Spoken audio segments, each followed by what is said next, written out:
This is a very difficult gospel.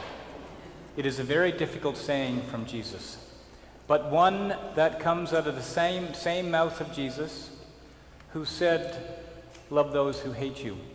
It's the same Jesus who ate with sinners and tax collectors. The same Jesus who says, "Not one word, not one letter of the law will be nullified. I've come not to nullify the law, but to fulfill it." And so what do we make of this very, very difficult text? This very difficult text where Jesus is calling us to a radical detachment from everything. And he's using rhetorical language here to force the point that he's trying to make. And what's the point that he's trying to make? Well, let me tell you this fictional story that I hope will help prove the point that I think Jesus is trying to make. Imagine Jesus is with his disciples, and he says to them, "I want you to go find a rock, and I want you to carry that rock with you for the day." And Peter, who's a pretty clever guy, he says, he didn't say what size of rock, "So I'm going to take this little pebble." And some of the disciples took various sides of rocks and stones, and some carried heavy rocks. But Peter, clever Peter, took a little pebble. And at the end of the day, as they were tired, having walked a long time with Jesus, Jesus says, "Okay, everyone, sit down." And he turned the stones into bread. "This is your supper." And Peter was like, "I'm famished. This is all I have to eat." Other disciples had enough to get them through the day. And the next day, Jesus says, "Okay, folks, let's go back at it. Grab your stone." Peter says, "I got this game figured out."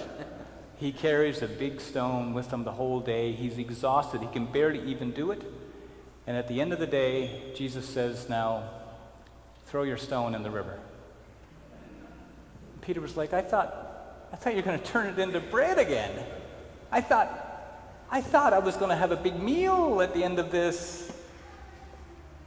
I thought you were going to meet my needs the way I thought they were going to be met." Jesus wants us to know the beauty of resting in him, the beauty of this peace that surpasses all understanding, the beauty of trusting in him and him alone. Yes, the consequences of that are the beautiful gifts of peace, of joy, of faith, of hope, of love, yes, of healing, yes. But we don't go to Jesus looking for what we think we need. We go to Jesus because he's God, and we need him. And he's got to be the center of our lives. This is the center of our peace. This is the center of our being. And so I think when Jesus uses this radical language, he's trying to make a rhetorical point of how much we need him. Not what we think we need of him. Yes, those things will come. Don't worry about it. Don't worry about anything.